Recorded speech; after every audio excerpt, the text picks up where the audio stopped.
Kepemimpinan.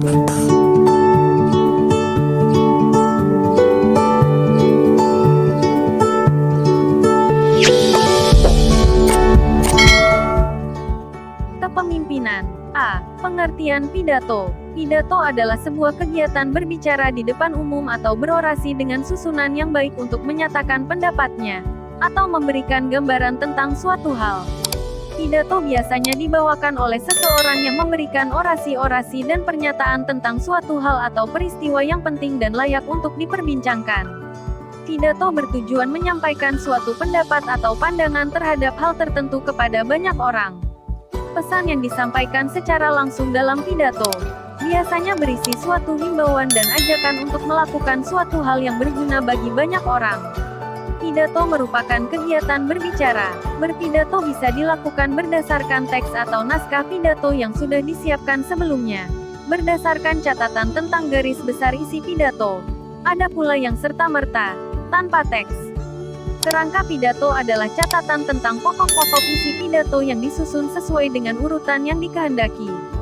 Ada berbagai macam cara berpidato, yaitu membaca naskah, menghafalkan naskah, menggunakan kerangka pidato, dan tanpa naskah. B. Tujuan pidato. 1. Memberikan sapaan dalam suatu acara. 2. Memberi suatu pemahaman atau informasi kepada orang lain.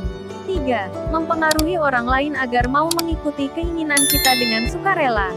4. Membuat orang lain senang dengan pidato yang menghibur sehingga orang lain senang dan puas dengan ucapan yang kita sampaikan. C. Jenis-jenis pidato.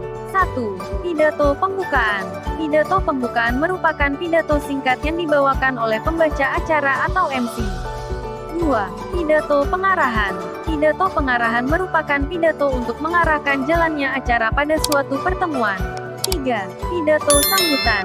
Pidato sambutan merupakan pidato yang disampaikan pada suatu acara kegiatan atau peristiwa tertentu yang dapat dilakukan oleh beberapa orang dengan waktu yang terbatas secara bergantian. 4. Pidato peresmian. Pidato peresmian merupakan pidato yang dilakukan oleh orang yang berpengaruh untuk meresmikan sesuatu. 5. Pidato laporan. Pidato laporan merupakan pidato yang isinya melaporkan suatu tugas atau kegiatan. 6. Pidato pertanggungjawaban. Pidato pertanggungjawaban merupakan pidato yang berisi suatu laporan pertanggungjawaban. D. Metode pidato. 1. Metode menghafal. Metode menghafal yaitu membuat suatu rencana pidato lalu menghafalkannya kata per kata. 2. Metode naskah. Metode naskah yaitu berpidato dengan menggunakan naskah yang telah dibuat sebelumnya. Umumnya dipakai pada pidato-pidato resmi. 3. Metode serta-merta. Metode serta-merta yaitu membawakan pidato tanpa persiapan dan hanya mengandalkan pengalaman dan wawasan. Umumnya dipakai pada pidato-pidato dadakan atau darurat. 4. Metode ekstemporan. Metode ekstemporan yaitu berpidato yang terlebih dahulu menyiapkan secara garis besar konsep pidato yang akan disampaikan pada saat berpidato. E. Struktur pidato. 1. Pembukaan atau pendahuluan. A. Salam pembuka. B. Sapaan kepada para pendengar yang disampaikan secara runtut. C. Ucapan puji syukur kepada Tuhan Yang Maha Esa. D. Pengantar ke topik. 2. Isi pidato disusun secara sistematis. A. Maksud. B. Tujuan. C. Sasaran. D. Rencana. E. Langkah. 3. Penutup. A. Kesimpulan. B. Harapan. C. Pesan. D. Ucapan terima kasih. Teks pidato harus memuat 1. Salam pembuka. Berisikan kalimat sapaan. Misalnya selamat pagi, selamat siang, selamat malam, dan lain-lain.